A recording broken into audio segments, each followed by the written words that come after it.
we're under attack from a Tory government, from things like savage cuts to services, the trebling of tuition fees and the slashing of EMA. It's clear that the Tories are waging an unrelenting assault on ordinary people and students. But as we've heard today, there is an alternative. We need a radical programme of investment in education to provide free education for all. Investing in education isn't just the right thing to do morally, it's also the right thing economically.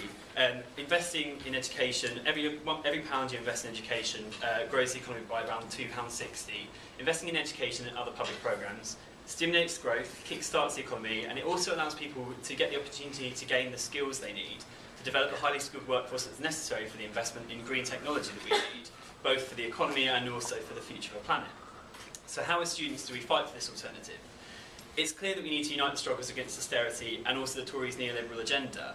And over the next few weeks, there's going to be some key dates to launch the fight back against the government. So first of all, we've got the TUC march on October 20th and also the NUS demonstration on November the 21st.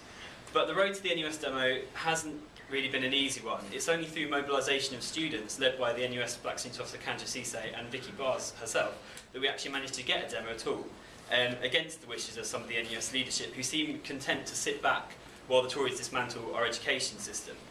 And the fight to build the demo is still ongoing.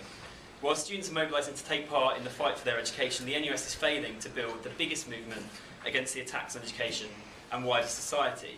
For those of us who want to build the movement, the way forward is clear: building mass resistance to the cuts on our campuses and on a national level, mobilising students to march on Parliament with a clear message to the government: we won't pay for your crisis, no to fees, no to cuts, bring back EMA, our education is not for sale. Because make no mistake, when the government attempt to cut Care to Learn, that's an attack on women students. And when the government take the shameful decision to scrap EMA, that was an attack on women, LGBT, black and disabled students as well. Because it's these groups who are facing the sharp end of Tory cuts, and fighting inequality must be a central theme in our fight against the Tories. David Cameron might try and overturn the nasty party image of the Conservatives, but some of us don't have such short memories. Some of us remember growing up under the Tory Section 28. Some of us remember the votes of Tory MPs, David Cameron included, against equality and equal rights for LGBT people. And some of us remember the disgraceful comments of Tory ministers like Chris Grayling about LGBT people as well. And if anyone was in doubt about the Tories' views on LGBT liberation, they need only look at the recent Tory party conference, where some of Cameron's colleagues were so outraged by the idea of LGBT people having the right to marry the person that they love that they decided to organise a rally against equal marriage. And at this rally, one of the speakers invited by the Tories said, "Same-sex relationships are not the same as heterosexual relationships and should never be put on the same level." At the same rally, another speaker invited by the Tories, Lord Carey, the former Archbishop of Canterbury, also compared supporters of equal marriage to Nazis. I would suggest that someone sends Lord Carey a history book so he can learn about the oppression that LGBT people have faced and continue to face from fascism, and hopefully he'll realise how offensive and backward those comments are. And it is imperative that we unite in fighting against fascism, uniting the broadest possible movement to fight fascism, which does affect LGBT people. And all this comes on the back of polls showing around 70% of local Conservative Party chairmen want Cameron to abandon his plans for equal marriage. It's not just about equal marriage though.